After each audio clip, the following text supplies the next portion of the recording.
Uh, Kotaku, everyone's favorite journalism site, is actually one of the best promoters of of video games. To be honest, I love this headline. Is no one on earth could come up with a better tagline than than this.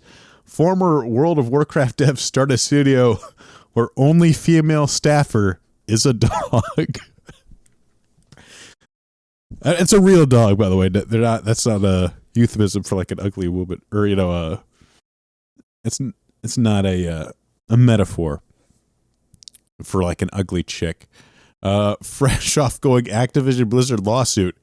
I always love not the best look when nothing's actually wrong, and it's just you want to kind of imply that something might be when you have like zero proof. You got to break out. It's not the best look. Hex Blizzard. So this is by CC Zhang. This is published. It's published back in the. This is actually a full order article that kind of came out. It kind of resurfaced because they actually came out with some gameplay footage of it. Ex-Blizzard developer who started Notorious Studios seems to have exactly 0 women on their development team. Oh no. Staff base shows 9 developers, 2 advisors, all of which are men, and 1 canine chief morale officer named Ellie, which means the studio has more dogs than women. I love that last, more dogs than women. Yikes. It's such a great line. Tory Studios, an RPG studio made entirely of former Blizzard developers, most of us who worked on World of Warcraft. Although Activision Blizzard is currently under legal and public scrutiny for gender discrimination, in 2017 confirmed that at least 21% of their employees were women.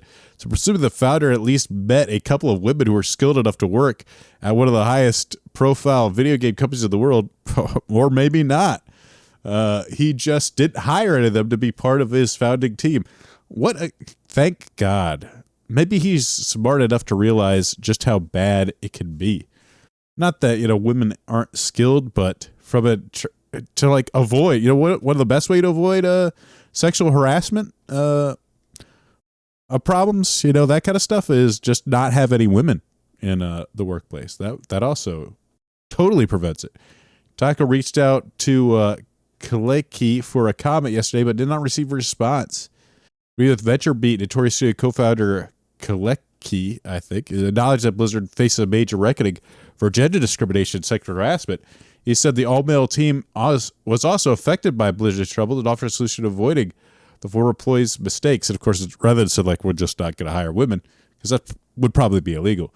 It's important to start with a culture that has no tolerance for harassment and the things like that, and also being transparent and open. He added, Notorious Studio has a flatter structure made up of people who write code, make art, design pieces of the games rather than serving as leads directors. It usually comes from a subordinate superior sort of relationship. We're hoping a flatter structure addresses some of those problems.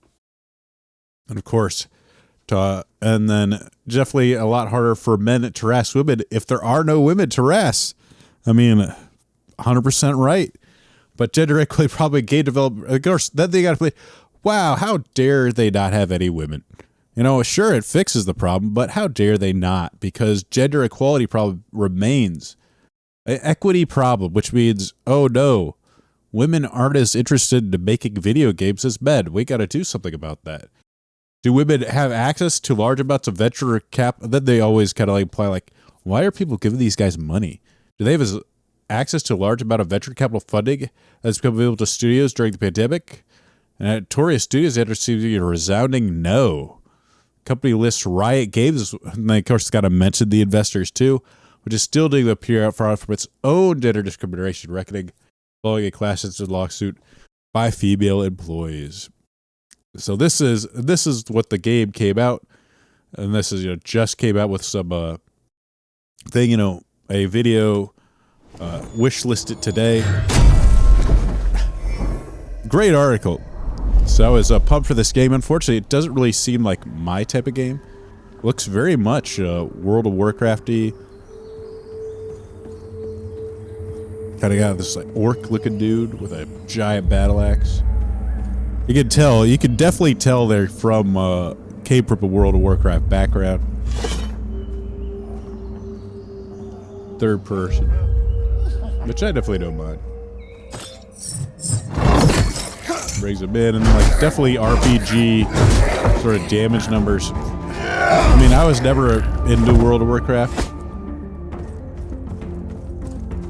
but you know the combat definitely seemed similar in a way.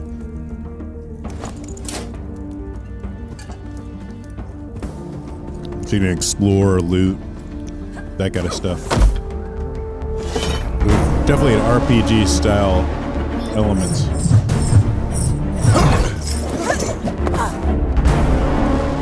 Would it be like some sort of I don't know if that's like PvP? Yeah, like skills that are... I guess it is PvP. You blocked it with a rock. Threw the rock at her. Ooh, stunned him.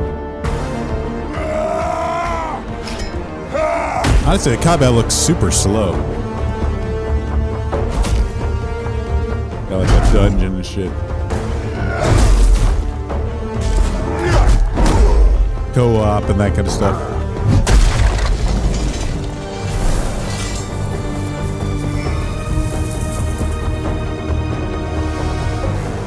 Ooh. A good looking game. Doesn't really look like my type of thing in terms of the pacing and what it is, but definitely seems like it's a well-made game.